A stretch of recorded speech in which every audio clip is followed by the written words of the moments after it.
So that's the way you want it, huh? Green Ranger versus the White Ranger. Tiger Sword! Dragon Sword! Jeez, man.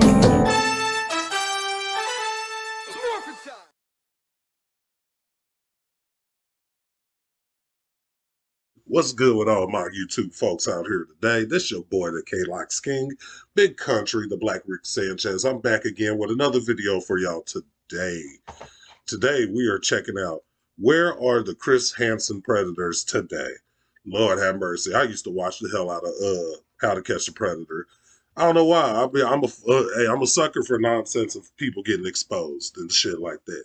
Because a lot of these motherfuckers need to be exposed. Not just men, there are women predators too.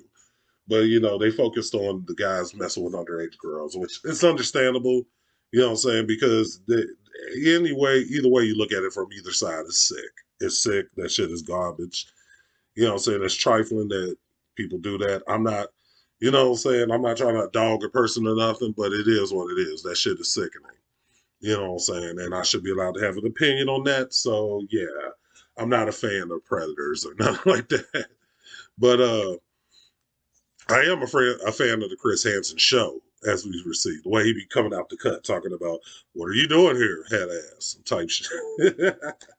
But on a side little note, real quick, before we start this video, I definitely want to shout out to everybody that's been subscribing to the channel. I appreciate every single one of y'all. I hit over 300 subscribers. I'm building this we are all here trying to build this kingdom brick by brick as usual. And I appreciate each and every single new face I see here that's come here to see this handsome black lock king. No, I'm just kidding. And I'll say I'm just a dude that's just giving my opinions on stuff. I'm just a nigga on YouTube. So, you know, I'm not a YouTuber, but I'm a nigga on YouTube. But, you know, anyway, like I said, I appreciate each and every one of y'all.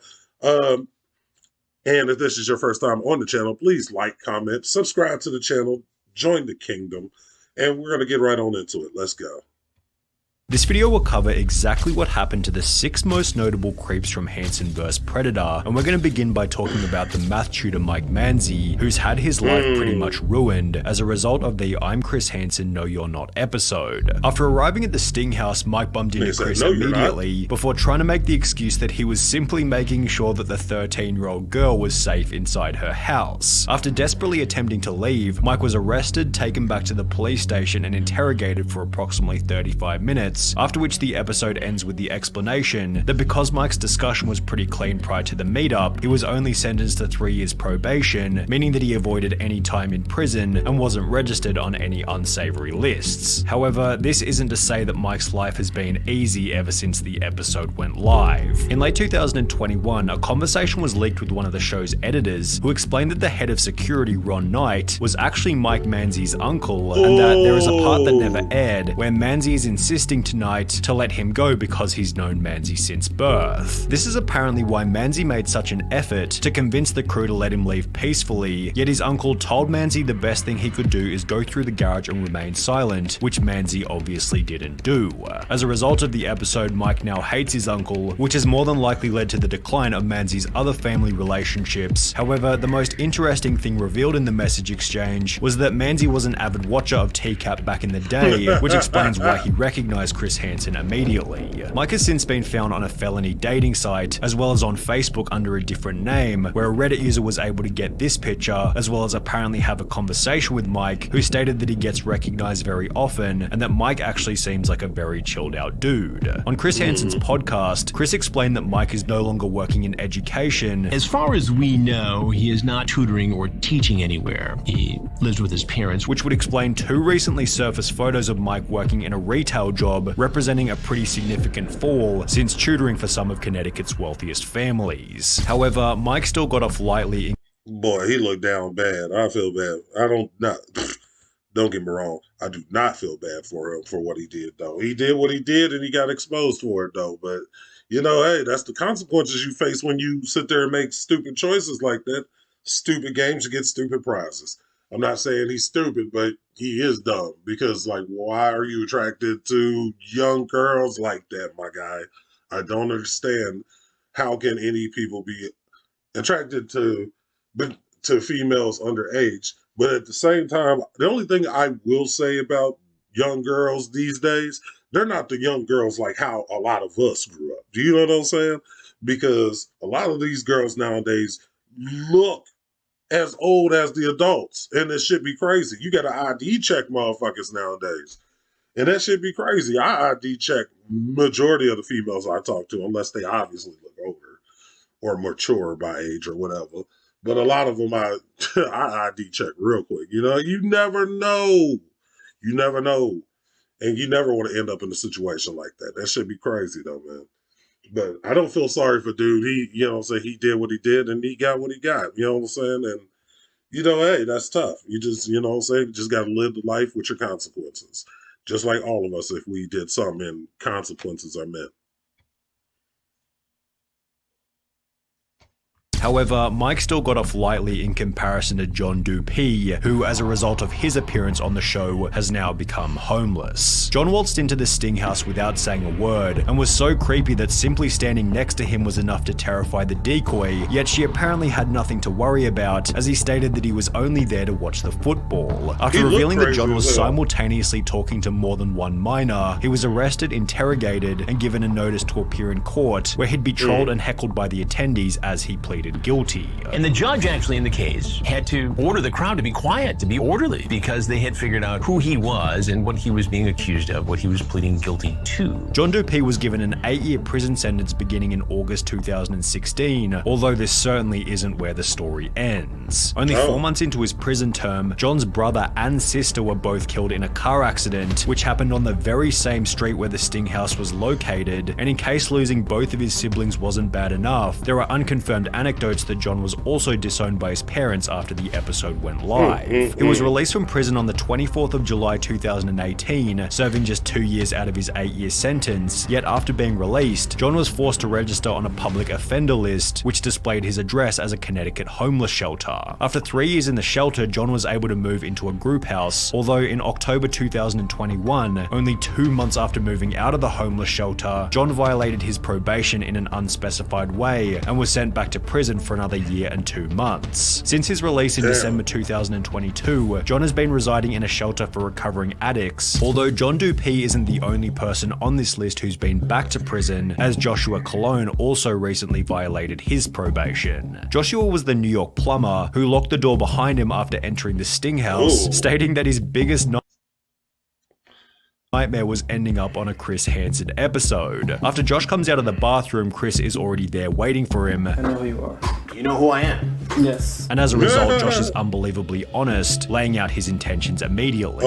After being taken back to the station, he'd incredibly admit that this wasn't the first time that he'd met up with someone underage, which eventually helped the court to secure a 7-year prison sentence. After the sting happened, but before Josh went to prison, he was still working as a plumber and would admit to a co-worker that he was very remorseful and would happily take back his crazy Russian ex, then go back to that house with Chris Hansen. On his really bad days, he would talk about how he doesn't want to die alone, and that he knows that he'll never have a semblance of a normal life again. Josh was sent to prison a few months later in early 2016, and would serve 3 years out of his 7-year sentence. However, this wouldn't be the last time that Josh ended up behind bars. In September 2020, approximately 1 year after being released from his first prison stint, a post was made to the c.t.a.p forum stating, "Joshua Colon was convicted yesterday after spending a few months in prison for a probation violation. 4 years jail, execution suspended after 6 months, probation 9 years. This guy will never learn." Josh's second prison term came to an end in March 2021, after which his former co-worker and friend took to Reddit to explain the reason for the sentence. He contacted me after he got out of prison for a second time, letting me know that he'd been framed. Apparently he wasn't allowed to have any pictures of any children on his phone. His sister shared a picture of his niece in a chat that he was in, and he got locked up for it, his explanation. Interestingly, if you now search Josh's name on an inmate search engine, it states that Joshua Colon is, or was recently, an inmate currently at the Connecticut Department of Corrections, CTDOC, located in Wethersford, CT, leading many to believe that Josh is now back in prison for...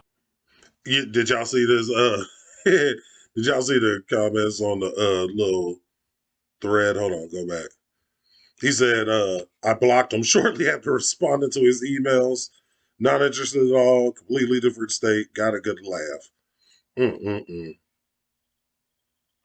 got locked up for it, his explanation. Interestingly, if you now search Josh's name on an inmate search engine, it states that Joshua Colon is or was recently an inmate currently at the Connecticut Department of Corrections, c.t.a.p, located in Wethersford, CT, leading many to believe that Josh is now back in prison for a third time. But what happened to the wealthy accountant who Chris recognized from the train? Hold on a second. I'm sorry, y'all. Before I keep going, why is all these motherfucking cases happening in Connecticut? Like, is there something going on in Connecticut like we really don't know about? Why is it just Connecticut? The only thing I know in Connecticut is Hartford and WWE. I know WWE is like in Stamford, Connecticut. But what is going on in Connecticut we don't know about, y'all?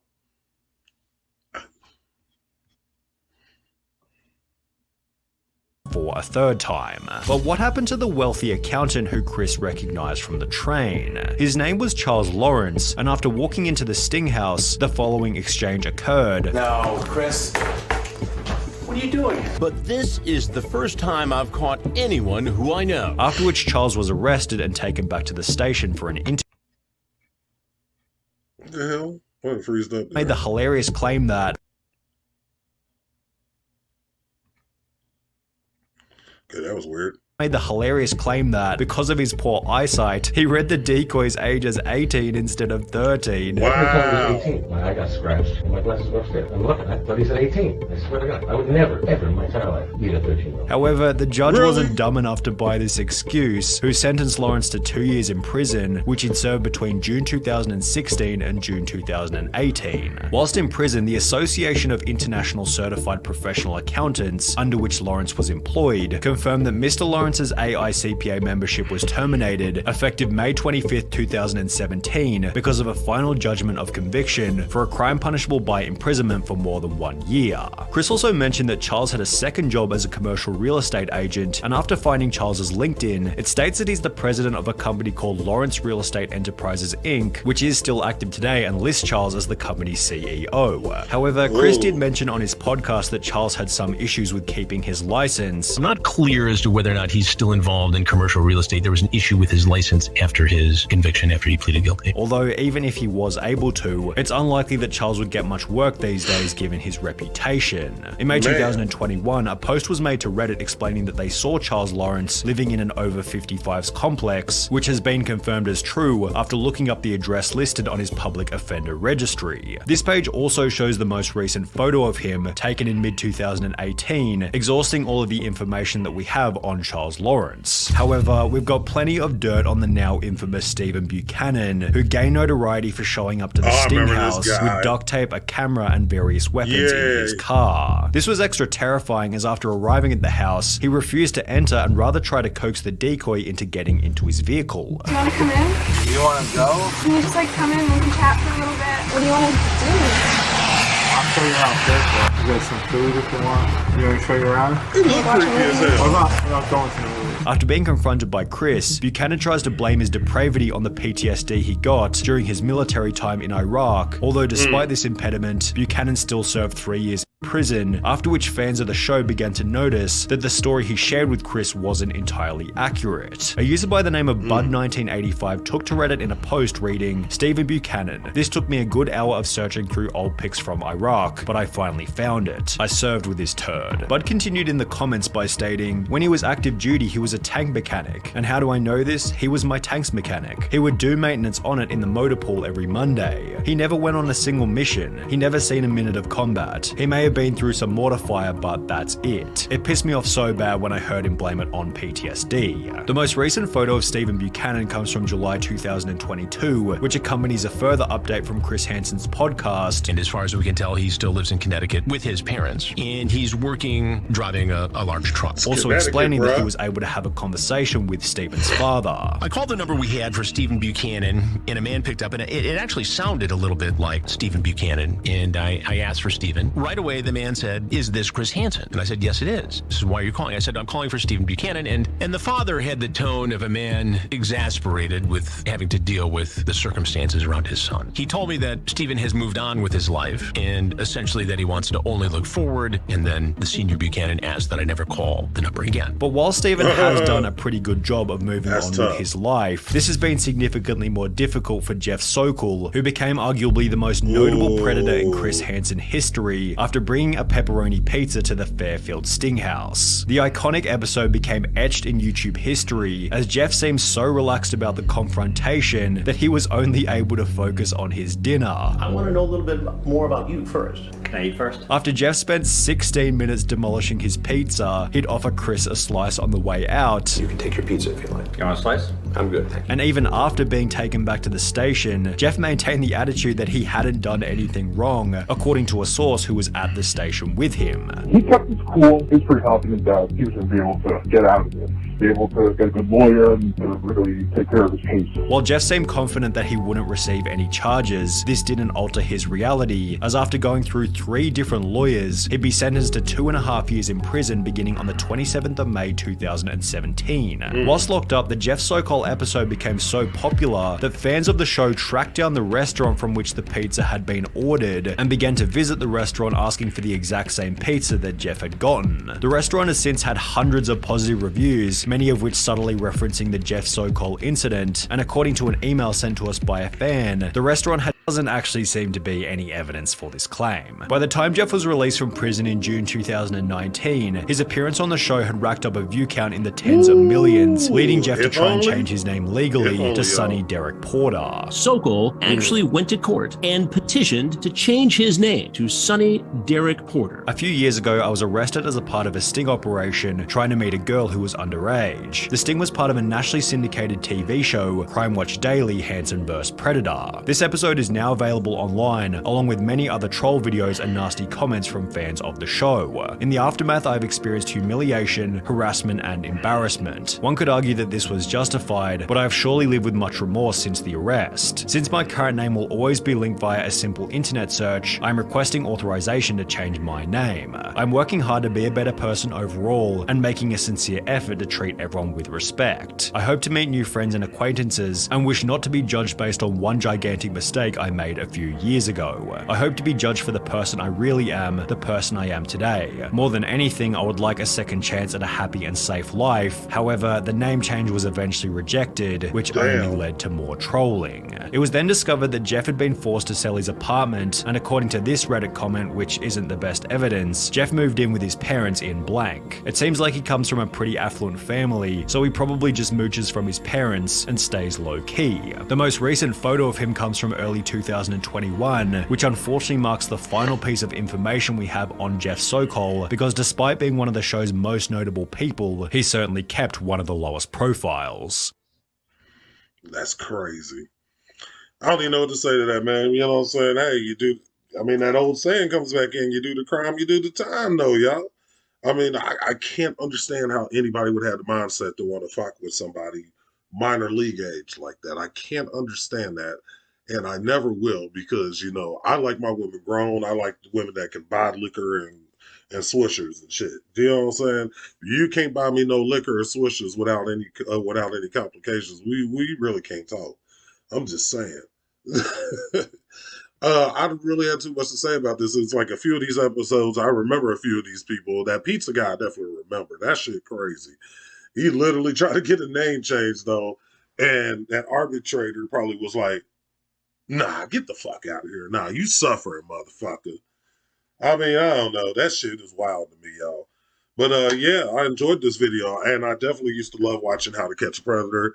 I'm hoping they bring that back, maybe. You know what I'm saying? Maybe that might come back on sometime soon. But yeah, Sonny V2, definitely check out his content on his channel. Leave a link to this video below. Also, I don't know why I keep saying right now. Oh, Lord. If you enjoyed this video and you definitely want me to react to other things, definitely let me know in the comments down below. Like, comment, subscribe, join the vibes. Welcome to the gang. Welcome to the kingdom. Building it, built brick by brick by brick. I can't talk for shit right now. But yeah, y'all, I appreciate each and every single one of y'all. And you know what I'm saying? And I appreciate all the new people that come around here. Welcome aboard. And y'all be easy out here. Great vibes, great day.